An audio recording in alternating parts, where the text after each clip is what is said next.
What's up, everybody? Happy Friday to you on this episode of the Orange and Black Insider, part of the Believe Podcast Network and the Believe in Cincy podcast channel. Hope you are all doing well, despite some news that did or didn't come across the wire, I guess, depending on how you look at it, last night, and that the Super Bowl, the big weekend, is coming up here in just a couple of days here.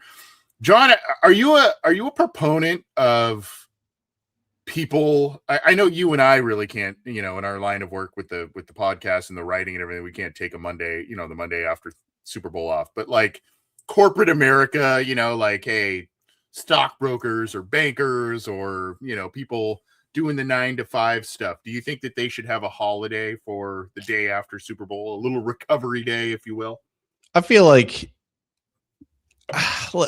yes, because like no one is productive on that day, and it's just like it's very much of a recognition that like we all don't want to do anything today. We all drank and ate far too much yesterday. Like Super Bowl Sunday is essentially like another Thanksgiving where like you eat a ton of food, you drink a ton of beer, and you watch a football game at night, right? It's literally the same type of thing. And you obviously don't work on Black Friday, or most people don't. Maybe like they take that day off, even if it's not like a national holiday, right? So might as well, right? And I think that's like a benefit of if the NFL ever goes to 18 games in 20 weeks, you move the Super Bowl up a week, and then it's like President's Day off. It's like automatically off. But in the case that it's not, like I feel like it wouldn't be the worst thing in the world to have that be official. But I think so long as wherever you work, you just recognize that I'm not going to get anything done today, and you can still go in. I think that's fine. Well, I'm not going to say that I'm not going to get anything done. I don't want people hearing that, I'm not going to be productive, but I understand for those who maybe will not be productive on Monday. But regardless, again, this is the Orange and Black Insider, part of the Believe Podcast Network and the Believe in Cincy podcast channel. We are presented by America's #1 sportsbook, FanDuel. So still some time to go sneak in some Super Bowl bets there. I think I had heard that the line is hovering around a touchdown favoring the Seahawks this week. So heavy favorites for the Super Bowl are the Seahawks at this point. We'll talk a little Super Bowl and different things with that a little later in the show, but go to fanduel.com, link in our show description. And we are also presented by FOCO, the fans only company, where you can get some exclusive NFL merchandise, exclusive Bengals merchandise. The link to the Bengals specific page for the fans only company, foco.com, is also in our show description. And of course, if you like our show, the video stuff is on a number of X accounts. We have our YouTube channel. You may be watching it there. So subscribe if you would, leave us a like if you would as well. And to get a slate of podcast shows, go to the Believe in Cincy podcast channel through your favorite audio streamer and leave us a review there too. We appreciate it. Let's get started with the rough news, John. And I hate to say that it was expected, not because of the talent of the individuals. It's just we've been there, done that. We've seen this before, and there wasn't, there a couple days leading up to, I think it was either Tuesday or Wednesday, there was, the rumor mill was churning about Roger Craig being elected in. You heard earlier in the week, Robert Kraft reportedly was not going to be voted in. We heard last week about Belichick, a lot of complaints about that. Here's the deal now, because Ken Anderson and Willie Anderson both snubbed for the Hall of Fame. And I believe it was Jeremy Roush who did a nice piece on him, on Ken Anderson, while he was at, I believe, the precinct, which was kind of cool. But Here's the problem, and we'll talk about the problems with the process and all that. We touched on that a little bit last week, but John, people will say, well, there's next year, and Willie got closer this year, and maybe Ken did too, and all of that. But the problem now exists where you did this 1 year waiting game for the Patriots guys, so those guys are going to be in it next year, and then you've got now a logjam of other new guys coming in. So this deal of, okay, well, we waited for Bill Belichick and Robert Kraft for whatever reason that the voters decided to do that as a punishment for some of the quote unquote cheating stuff or whatever. But now, and this was an opportunity, they could vote up to 3 of those 5 guys in: L.C. Greenwood, Ken Anderson, etc. They didn't. So now there's a backlog of guys because they've done this political game or whatever you want to call it, letting other guys wait. And so it could be still a long time before we hear some of these guys being called for the Bengals. Change needs to happen. It needs to happen now. The number one thing to promote that is, Jeff Hobson brought this up in his article after the news dropped. There have only been 9 inductees over the last 2 years combined.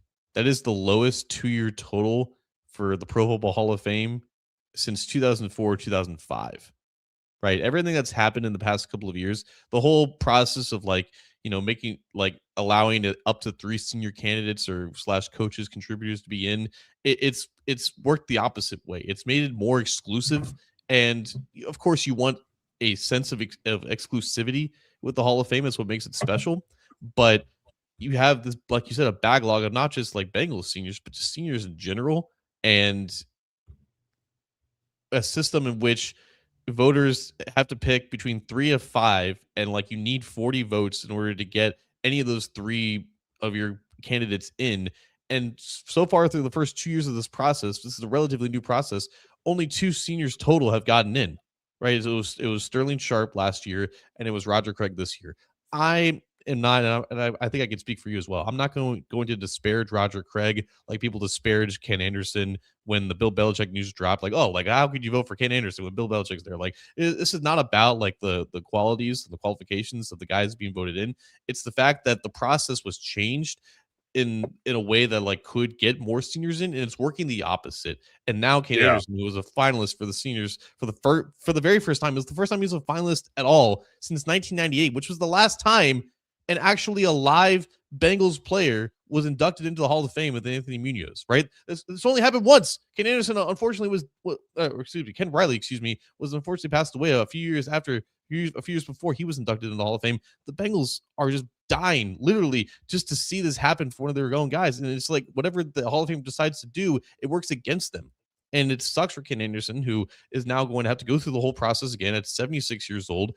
And you don't know if there's going to be any changes, but there should be. And apparently, according to Ari Mirov, the Hall of Fame is considering making changes to the process in terms of the seniors and whatnot because of Bill Belichick, right? Everyone is saying that the Hall of Fame is a shame just because this happened to Bill Belichick once when the Bengals and their players have been dealing with this for decades, right? So whatever it takes to get this change across the board, fine, whatever. But it's been so eye-opening to see how everyone is just calling out the things about the Hall of Fame that Bengals fans and people following the Bengals have been calling for years. And that's just what they've tried to do to get more seniors in is work the opposite. And that's the biggest reason why everyone is calling this a sham.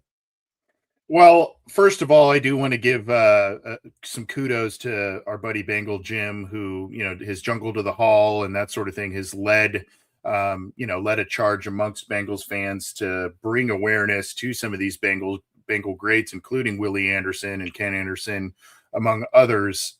So kudos to them. And you're right on the money with a lot of stuff. I'm not going to go the disparage route, but I do want to bring up a couple of former Bengals greats that statistically stack up to a couple of guys that are now in the Hall of Fame. And when you look at Isaac Curtis's numbers, similar era to Drew Pearson, they're pretty similar. Drew Pearson was on some of those super teams of the Cowboys in that era. Drew Pearson gets in. You look at Roger Craig and James Brooks. Both guys had four Pro Bowl nominations. I believe when you accumulate all of the rushing, returning, receiving touchdowns over their careers, James Brooks, I think, was at 79. Roger Craig was maybe at 71 or so. I mean, I'm not saying Isaac Curtis, excuse me, was a fantastic player. Probably should have more, Hall of Fame type of discussion around him. James Brooks, I mean, running back is a backlogged position too. But my point is there are Bengals guys statistically that stack up to a number of different players, and I think it was Bengal Sans who put something out on X that said, it's been a couple of years, I think since Joe Thomas, that a tackle has made it into the Hall of Fame, and we've since had a kicker, Adam Vinatieri, and two kickers, a return man in Devin Hester that have made it, and by most metrics, despite him being on some bad Bengals teams, we are Willie Anderson was the best right tackle of his era. And it's not even just those guys, John. It's, you can make a call for Richmond Webb, who would go in as a Dolphin, right? I mean, that's he was with the Bengals towards the tail end of his career, but a fantastic player, 1990s all decade team. What's going to happen with Andrew Whitworth? What's going to happen with Justin Smith? Justin Smith, more known for his time at the 49ers, more accolades there and all of that. Unfortunately, a big part of me just says, the Bengals just have to be better. They have to be a better team. They have to have more team success. They have to have Lombardi trophies. They have to get that attention, and they have to be invested into the game, being stewards of the game, not kind of being this passive organization and being out there a bit more like some of these other organizations. But even that, guys who have won Lombardis, you see Eli Manning struggling to get in, a guy that some people believe that he should be a Hall of Famer. Even that metric is still hit and miss with the voting. So, I mean, what it comes down to me is, more awareness by the general public to get a lot of these Bengals guys who are deserving elected, but also the Bengals themselves have to do a little bit of work as a team, be it team success, et cetera, because now you're also talking about a Jamar Chase, a Joe Burrow. If those guys put up all these amazing statistics and the team never wins a Super Bowl in their careers, are we having this same conversation 10, 15 years down the road? Good thing is Jamar Chase could not have started his career any better other than winning the Super Bowl, right? And of course, it's not completely in his control. The reason why, obviously, Willie Anderson should be in by now, and Willie Anderson and Ken Anderson should be fighting for one of 5 spots, whatever the case may be. They shouldn't both be up for induction in 2027. The positive thing with Willie Anderson is last year he was amongst the top 7, which is why he was confirmed to be a finalist this year. And the same thing is going to happen next year. He was again within the top 7 of the 15 modern era finalists. The problem is, of course, last year only 3 modern era finalists get in, and this year only 4 modern era finalists get in. Up to 5 can get in. Willie Anderson is right at the doorstep both times. I don't know what the logic is of keeping him out both times if he's right there.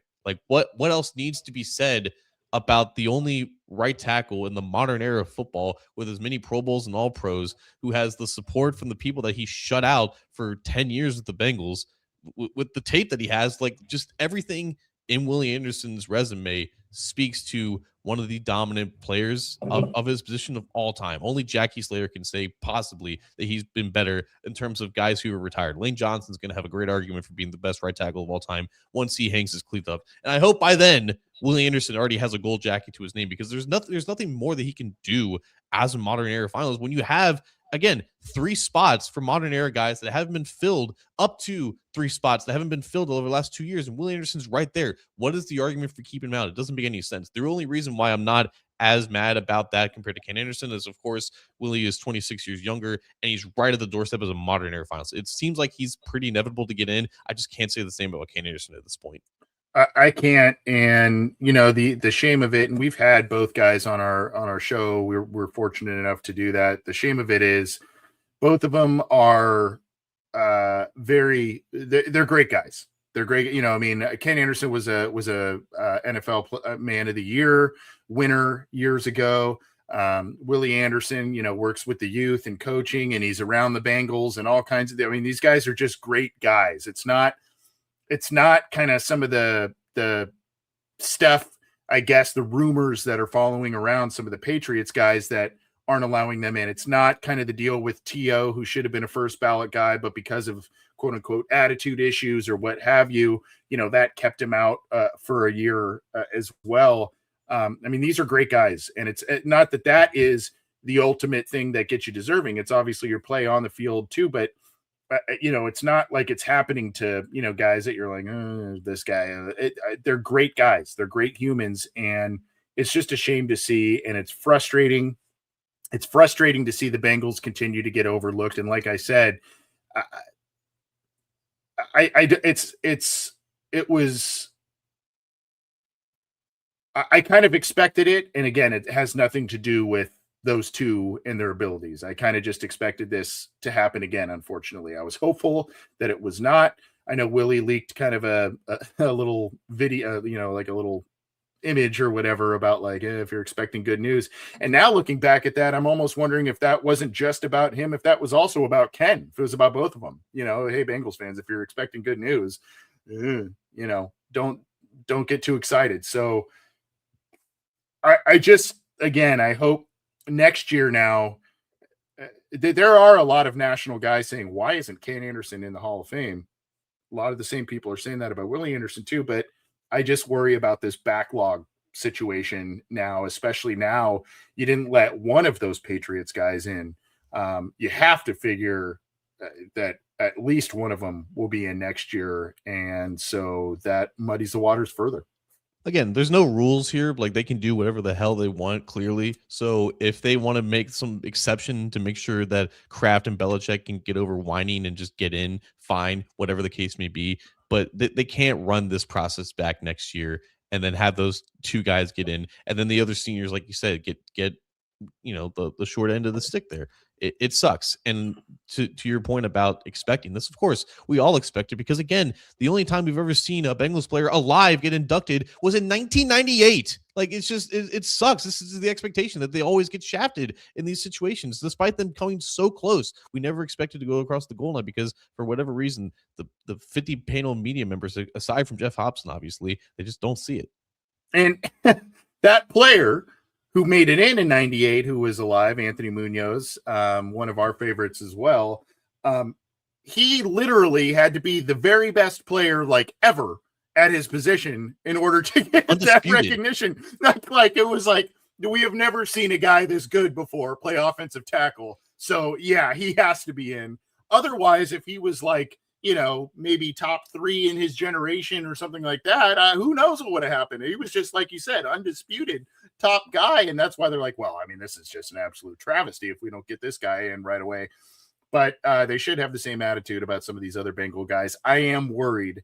Again, I mentioned a couple of names, Whitworth now, being on TV and all that stuff. Just, I don't want to say that, that's the reason why he gets in, but that visibility helps, getting attention helps.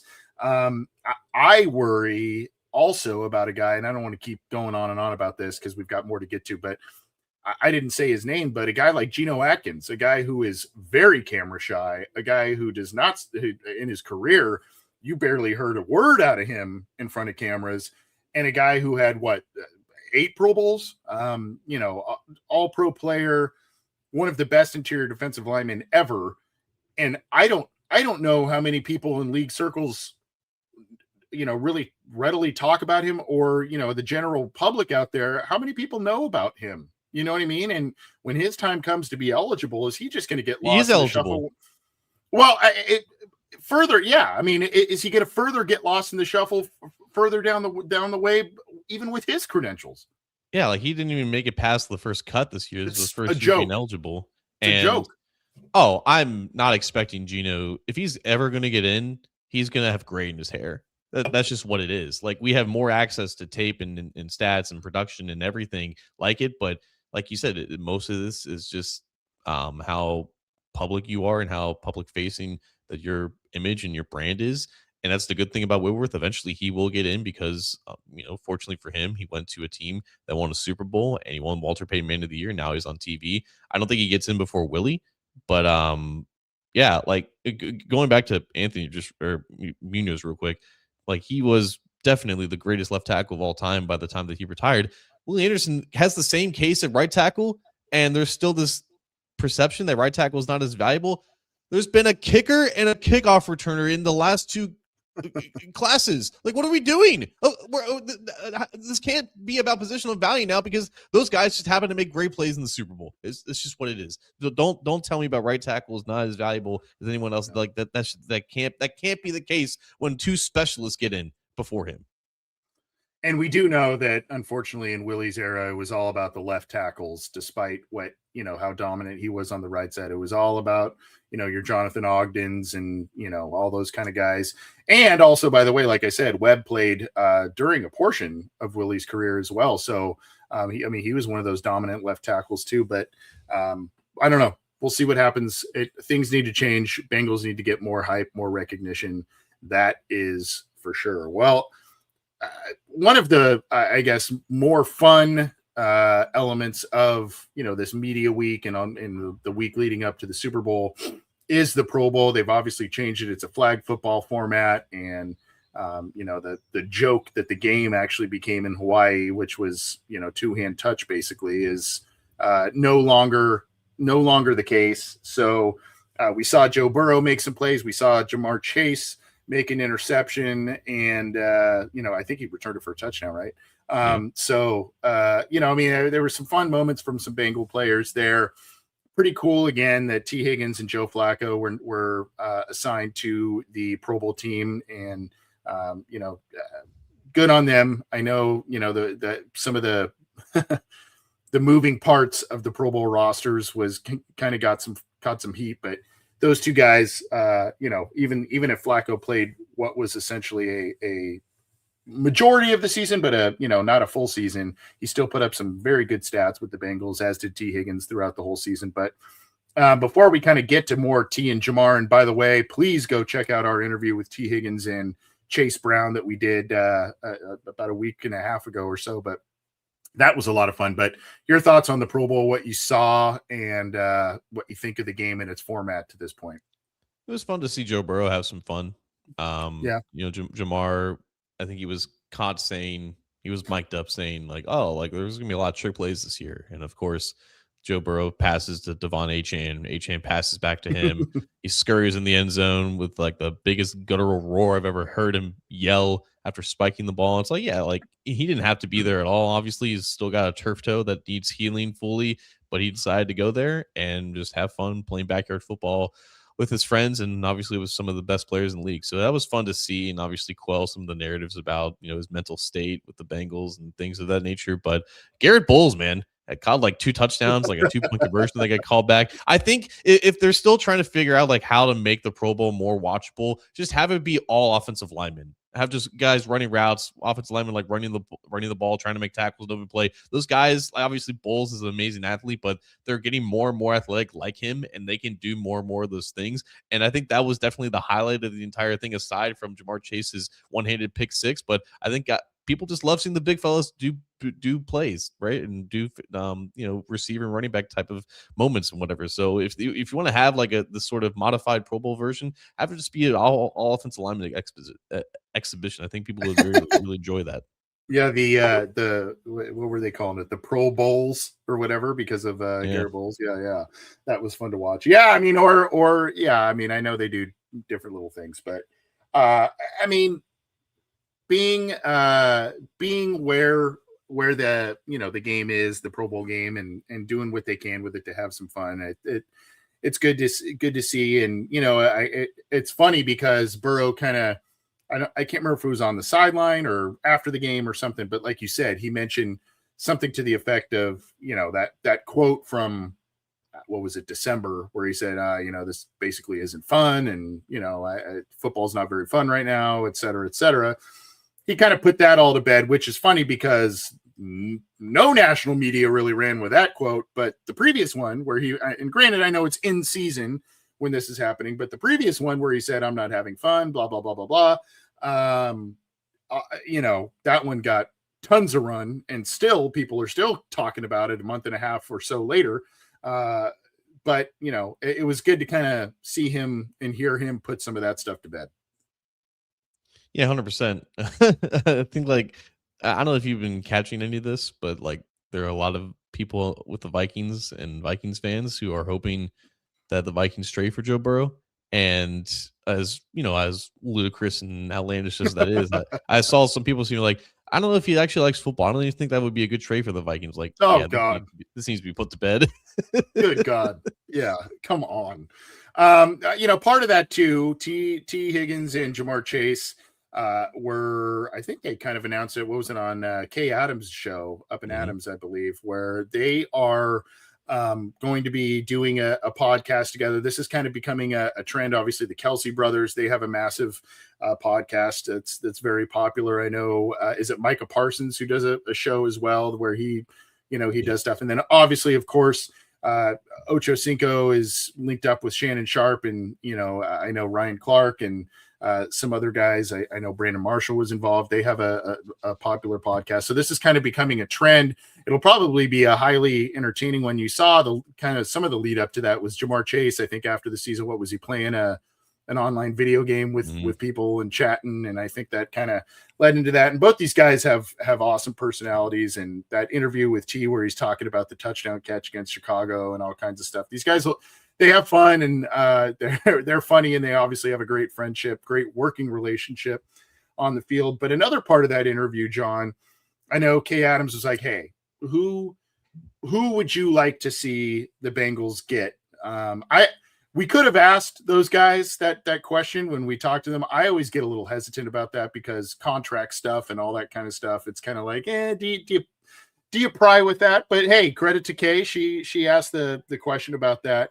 And oddly enough, it wasn't guys on the free agent market that the two guys were mentioned. They would have to be trade guys on defense that the Bengals would have to go for. The Titans, Jeffrey Simmons, and the Rams, Max Crosby. And Max Crosby, obviously a highly effective edge player, a couple of years younger than Trey Hendrickson. Should the Bengals predictably move on from Trey Hendrickson, maybe that involves a tag and trade scenario for one of those guys. Jeffrey Simmons up there in age a little bit, but he is as dominant as ever. And both of those guys would bring a presence. That would be a splashy move in what appears to be kind of a weaker free agent class for the defensive side of the ball. It may take the Bengals having to do a player for player swap. We know Crosby was not happy with the Raiders with how that season ended. And Simmons probably isn't stoked about the last couple of seasons with the Titans, since that team was a perennial playoff team under Vrabel. So I don't really know why T mentioned Jeff Simmons. I think he may have been popped up as rumored to be traded from the Titans just because they hired a new head coach and he's an all-pro on a bad team, whatever the case may be. Max Crosby, of course, Jake Laser of Fox reported that he thinks that Crosby will probably be traded before the NFL draft and that he's played his last snap with the Raiders. Then Crosby goes on Colin Cowherd, I think today, and says all this stuff is news to me. So I don't know if he's playing coy or not, but like you said, he was not very happy with coming back from injury, but then being shut down because the Raiders didn't want to risk re-injuring him, or maybe they just wanted to make sure that they got the first overall pick, whatever the case may have been.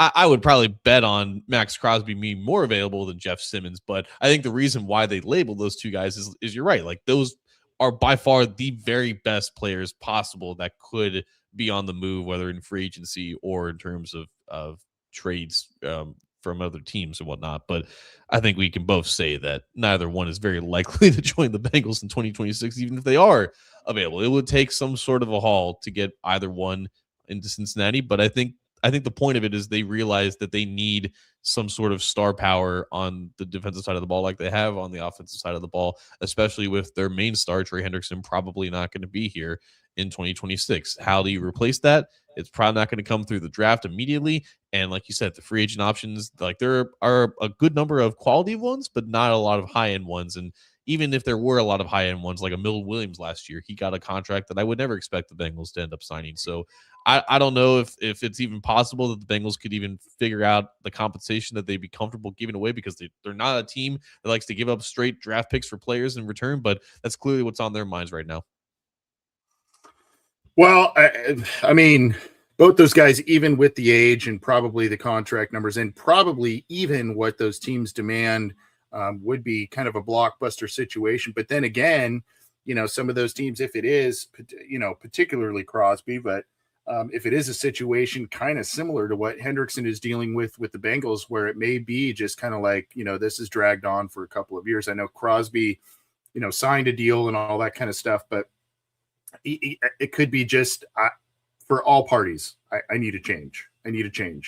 And, I think, the Bengals doing some things, that they normally do in free agency and maybe making some splashes in the draft. I think swinging a trade for one of, a guy like one of these guys is, would inject a lot of life, not only into that locker room, but the fan base. I mean, I think that would just bring a lot of juice to stuff. But the other thing, John, and I don't know if you thought this, is this another kind of soft sell or soft positioning by Bengals stars who are now locked into big contracts with the team to kind of put the onus on the Bengals a little bit? Now, granted, they weren't saying we got to get this guy. I mean, they said, hey, we'd love to have him. These guys are really good. They're dominant players, all that kind of stuff.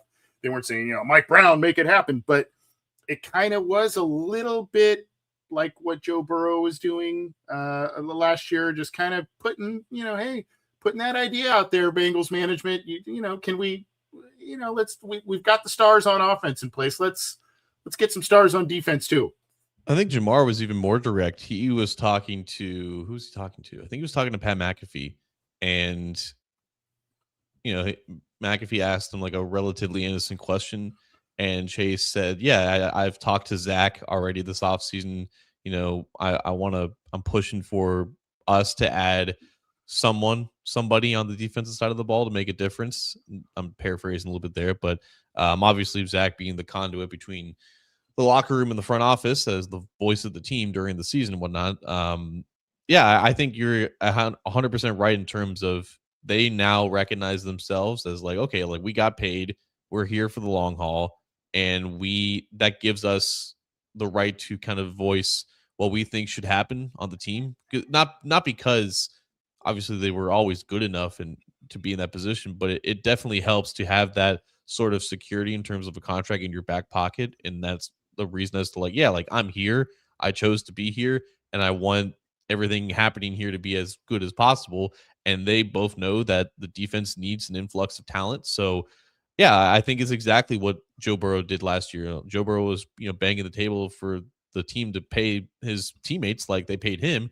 And now Joe is kind of taking a back seat because my work is done. He's kind of being Thanos after Endgame or after Infinity War. And now it's up to the new guys, the quote unquote new guys, the guys who have been more recently paid to be like, yeah, like we're doing everything we can on the offensive side of the ball. We need help on defense. And this is the offseason to do that. Whatever it takes, whatever guys you can bring in with this relatively limited market, we need to make it happen because we can't have another season or another seasons like we've had in the past couple of years. Yeah, and now these guys obviously are hitting definitely their primes, and they're into their big contract here, and the Bengals need to start turning things back around to where they were in 21 and 22. But some interesting headlines, not only just some fun stuff from the Pro Bowl, but two other Bengals stars lobbying for some big time defensive help, but it's going to take some creativity and some splashiness from the Bengals that maybe we haven't seen ever for a while. I don't know. It's going to take the Bengals making some moves that are definitely outside of the box and outside of their comfort zone for a guy like Max Crosby or a guy like Jeffrey Simmons. But I know they would be highly welcomed with the Bengals for sure. This is the Orange and Black Insider Bengals podcast, part of the Believe Podcast Network and the Believe in Cincy podcast channel. And we are pleased to be brought to you by the fans only company, Foco.com. And of course, America's #1 sportsbook, FanDuel. And as we mentioned, John, the Seahawks are getting, well, I think it started off as what, a 3 or 4 point favorite, and then they've crept up to 7-point favorites. So Vegas is very heavily into the Seahawks this week. Most people that I've spoken to casually or otherwise about the game, most people are picking the Seahawks in this one. I think some people are pointing to the Patriots and or Drake May kind of playing a lot of lesser teams or teams that did not perform well in the regular season, and then you're kind of seeing them struggle, be it against good teams again and good defenses in the playoffs, and of course elements that Blizzard and Denver didn't help anyone. But what do you? I mean, is that astronomical to you that they're basically the Seahawks are basically a touchdown favorite in this game? I definitely see the logic because I think everyone watching 2 weekends ago, the conference championships, the two best teams remaining were definitely the Seahawks and Rams. And that game definitely proved that because they were toe to toe. That's been the case for all 3 games that those teams played throughout the season. And Seattle having a defense led by Mike McDonald, arguably the best defensive play caller maybe in the entire league, with a defense that's been reinvigorated with Nick Eamon and a great pass rush and pretty solid cornerbacks. So everything is there for Seattle to shut down an offense that, with the Patriots, Drake May has had like the worst 3-game stretch of the season in the playoffs, and they've managed to win all 3 games, albeit like you said, like the elements had a factor against Denver. Justin Herbert pooped his pants in round 1, right? See, same thing with CJ Stroud, right? So the Patriots defense has been phenomenal and giving May chances to win the game at the end, despite not playing his best for the majority of the game. Is that going to be the same with Sam Darnold, right? And it probably favorable conditions with in the where is it San Jose? Is it It's technically Santa Clara, Santa Clara, right? You have San Francisco and then San Jose, Santa Clara. They're all kind of clumped together there. It's part of the greater San Francisco area, but it's the city is technically Santa Clara. Yeah, it's like an hour and a half drive from like San Francisco to that stadium, but it's still called the San Francisco 49ers. But anyways, the Seahawks know what it's like to play there, and they'll be playing at their best. I think maybe the one thing that's catching my eyes, because the Seahawks are kind of banged up entering this game. Like Sam Darnold's dealing with the oblique injury, even Warrior's dealing with an ankle injury, but he should be able to play. I don't think there's going to be anyone notably out for this game for Seattle, but they are a little bit banged up. I think New England's a little bit more healthier, and the Patriots have found ways to just squeak out these wins, and maybe that it all comes to an end and the Seahawks blow them out. But I'm certainly not counting out the Patriots from keeping this game close, despite the fact that, yes, I do think that on paper the Seahawks are definitely a touchdown better team. Yeah, I mean, one guy out for the Seahawks, and he's been out now a couple of games or a game or two, I think, is Charbonnet, and they like him. So it's going to be a heavier load on Walker, which he responded well to that in the NFC Championship game. Like you said, that championship game likely kind of was an ad hoc Super Bowl there. But I think it comes down to Walker being able to kind of continue that momentum without Charbonnet in that lineup. And if Darnold can commit 1 or less turnovers, then Seahawks are in business. Otherwise, if the old Sam Darnold, the seeing ghosts Sam Darnold shows up, I think the Seahawks might have some problems. But the Seahawks are a complete team, that is for sure. Not to say that the Patriots aren't. Patriots are physical and they're playing well in multiple facets too. But I think Seahawks do have the edge. I don't know if it'll be a touchdown. I hope. It would be there are elements to both sides where you're like, oh, it'd be nice to see Drake May seems like a good guy. It'd be nice to see him do really well young in his career. Vrabel turning that team around. It's nice to see the kind of Darnold redemption arc as well on the other side. Like you said, Mike McDonald, really exciting head coach as well. So, there's elements where you could kind of find yourself rooting. I just hope it's not something that's like you said, a blowout. I remember that one a handful of years ago. It was the Seahawks in Denver or something. Oh man, that was a dog of a game. So I hope it's nothing like that. But we do this kind of every year since the Bengals. I think the only time we didn't was when they made the Super Bowl. And we kind of talk about, what are the takeaways or what are the lessons the Bengals should be learning from these Super Bowl teams. And there are a lot. To me, I think it's obviously you can talk about building a complete team and all that, but there are a couple of elements. I think team speed and, particularly on defense, swarming to the ball, having multiple people. That's one thing I noticed, especially about Seattle. Denver's defense does it well too, is just, rallying to the ball on that. It's not a ton of, huge plays or broken plays that go for major yards after the catch. Those are anomalies against these defenses. Obviously, they've played some good quarterbacks, so things happen, points are scored, that sort of thing. But I just see a very aggressive defense. I see a very confident defense from both of these. And, obviously with the Bengals needing to do some major retooling on that side of the ball, that's kind of where I'm starting in terms of what they need to learn from these two teams. I think personnel wise, both teams can count on the interior of their defensive line. Obviously, Mill Williams and Christian Barmore really run that Patriots defense. They were tough for the Bengals to stop when they played him.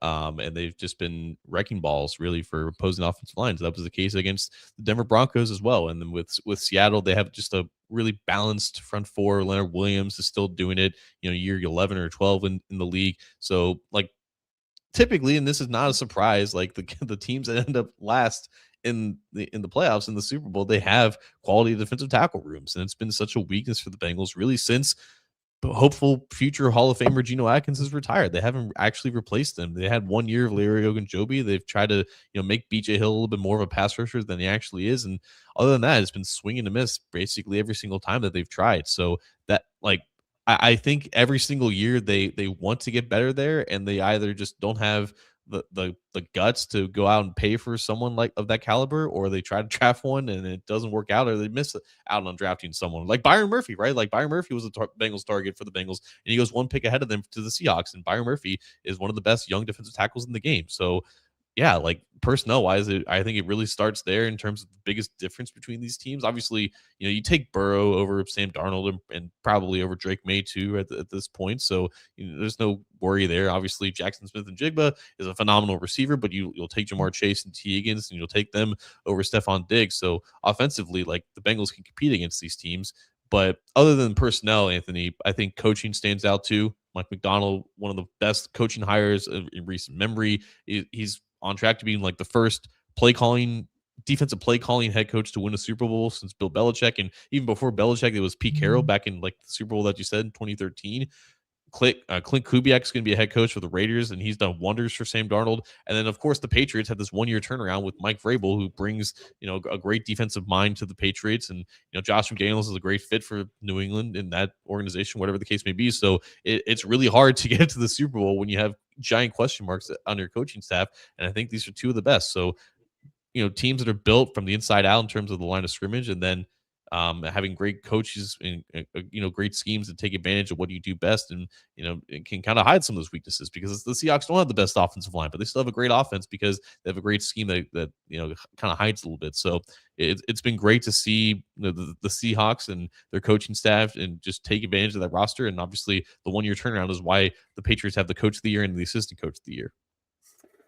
I also, just looking at the offensive side of the ball, both teams employ, a wide receiver one that is productive. JSN is one of the best in the league. Stephon Diggs had a nice bounce back year despite some of the off-field stuff that has surfaced of late. But John, both of these teams employ dual running backs that can also now see. I mentioned Charbonnet is out for this one, but he was a key to their success in the regular season and early in the postseason. They have two guys that are effective runners. There are two guys that are effective in the passing game. And I think that's also what the Bengals need to look at. Now, I still credit Samaje Perine with the Bengals. I don't know exactly what the future is there. Obviously, Chase Brown, multi-dimensional weapon, and really took a nice step forward again, particularly late in the year. And he mentioned in our interview he wants to start quicker, as does the entire team. The Bengals, despite going 2-0 last year, they had that slide after the Burrow injury. But he wants to start, individually speaking, he wants to start quicker. But regardless, they have two running backs that that I think Walker and Charbonnet are a little more, I guess, a little more similar mold, whereas Stevenson is a bit bigger than Travion Henderson. But regardless, both teams employ two backs that are effective in multiple ways. And if that is P. Ryan again, he was effective down the stretch too for the Bengals. Great. But I think the Bengals need to make sure that, they have another effective back that they can just, really not miss a beat if Chase Brown is still RB1, which we all think he is. The Bengals need another guy in there too. And that also comes with making sure that offensive line is shored up. Hopefully Dalton Risner back in the fold. Yeah, I think with both the Seahawks and Patriots, it's a good, not test case, but it's like the Bengals obviously have so much invested in wide receiver, and the Patriots have been able to find guys without spending too much or drafting too high at both running back and tight end that have been difference makers for them. And obviously, Mike Gesicki is technically a tight end, but AJ Barner and Hunter Henry are more of your traditional tight ends, and they've been so productive for those schemes, and lining up as inline options. And like you said, like they have diverse running back rooms that provide different skill sets, and you can count on basically both starters to be explosive options within their schemes. So yeah, like they're able to get some of these big plays from positions that aren't just your T Higgins and your Jamar Chase out wide. Like they have more answers, and they have obviously play callers that are really perfect for the schemes that they want to run. Obviously, Seattle's trying to take advantage of this because Kubiak is going to be gone next year, and who they hire next, their offensive coordinator, is going to determine if they can keep this all going, because Sam Darnold has been good enough to definitely get them this far. But yeah, like with both this being like the first Super Bowl for both May and Darnold, and obviously May again has not played well in the playoffs leading up to this point, how they rely on their ground games and how effective that's going to be to keep them above the chains, it might make the difference in this game. Yeah. One other thing, I guess, and it's a little bit ambiguous in terms of, how to really hammer this down, but a team that can either travel travel well and win in crappy weather. The Bengals obviously are part of a division that, there's a lot of bad weather towards the end of the year in their divisional games, be it snow, wind, all that kind of stuff. We can hammer Drake May and the Patriots for their ugly wins in the postseason all we want, but did they play in two snowstorms, or am I thinking about Buffalo and the Denver game as two different games that were snowstorms? I can't really recall, but regardless, these teams travel well and they play well. Seattle, obviously West Coast, so they don't get the snow and all that stuff, but they get a ton of rain and elements there. Those are two things about these teams, and they won't be experiencing weather really in this game on Sunday, but to get you through those tough games. It was ugly, that 10-7 win that the Patriots eked out over the Broncos. And yes, they faced Jared Stidham coming off the bench and all that kind of stuff, but they still did enough in horrible weather to get a win and get themselves into the Super Bowl. So again, it's kind of tough to nail down what specifically how you construct a team like that, but you have to have that element, particularly as an AFC North team. You have to have that element that not only do you travel well, but you play in really bad weather and can get wins. Mm-hmm.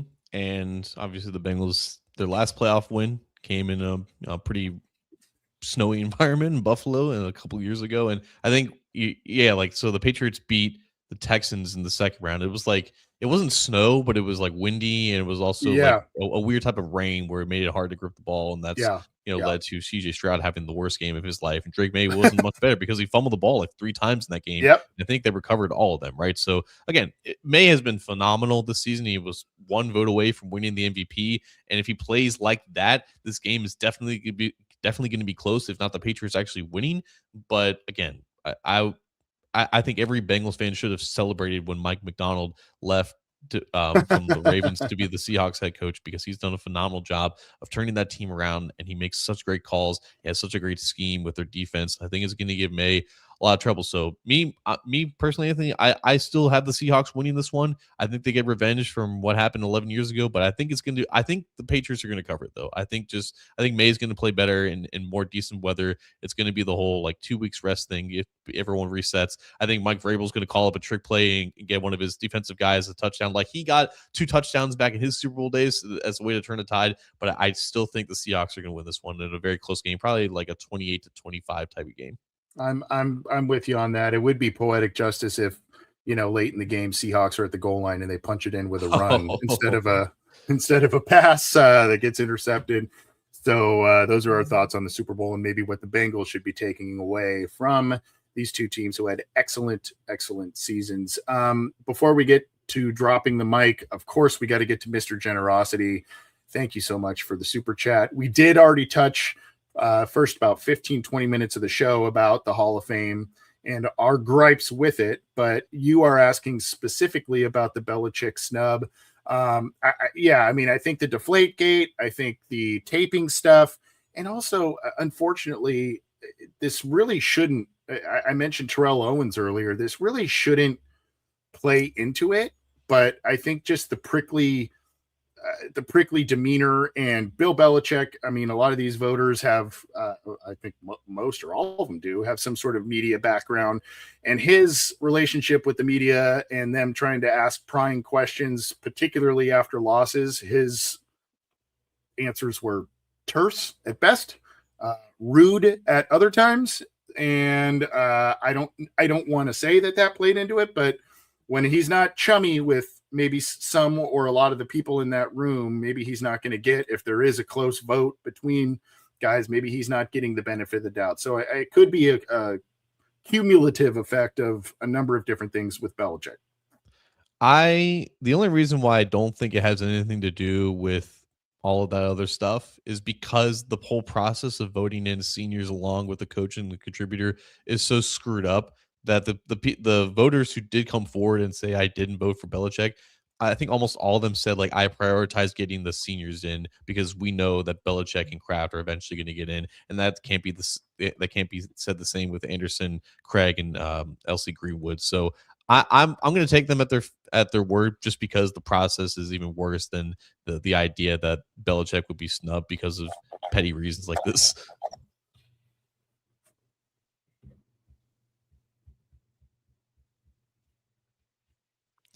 But yeah, thank you for the super chat, Mr. Whisper. Yeah, thank you. Appreciate that. Appreciate you tuning in. But good point on the senior, the senior votes there. And again, that's just, it points to the issues with the, it's like, well, this guy's due, even though this other guy is right there. And, it's a mess. It's a mess. But thank you, Mr. Whisper. Appreciate you. Appreciate all of you tuning in live and all of your continued support of the program. We're going to drop the mic and get out of here. What do you got, John? I'm going to let you go first. I sometimes steal your thunder and I don't want to do that. So you go first.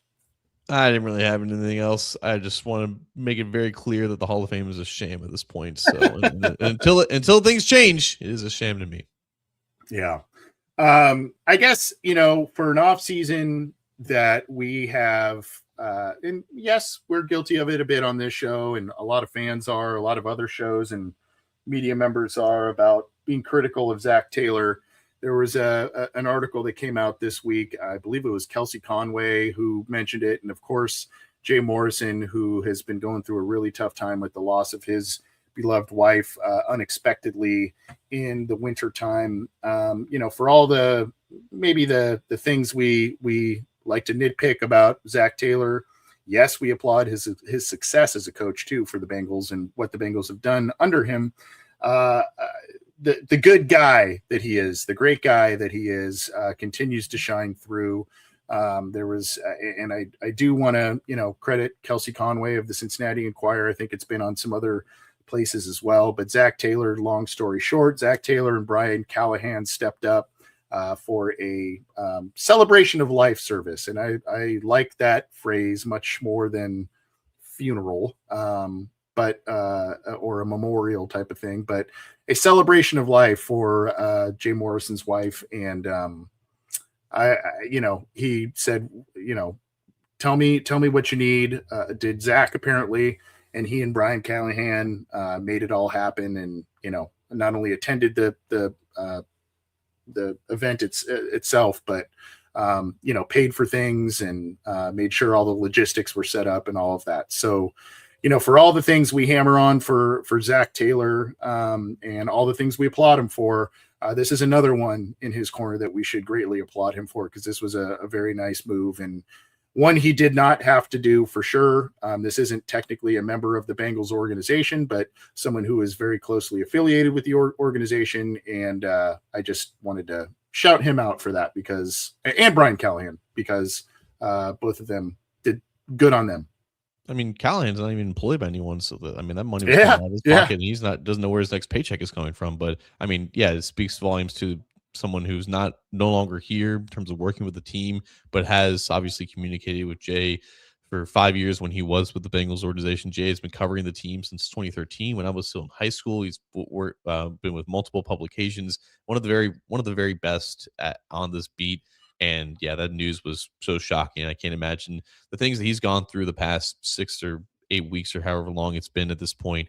But 100%, like with Zach, no matter how his coaching tenure here, how long it goes, however it ends, the conversation around him and separating like the person from the coach, the guy who always brought home the game balls after playoff games to the bars and around the city, someone who clearly has a pulse on the fan base and just really embodies, I think, being a Cincinnatian. That'll always be true, and this is just another thing that really supports that. So it was awesome to see that get the press that it so rightfully deserved, and a nice shining positive in otherwise a very tragic story.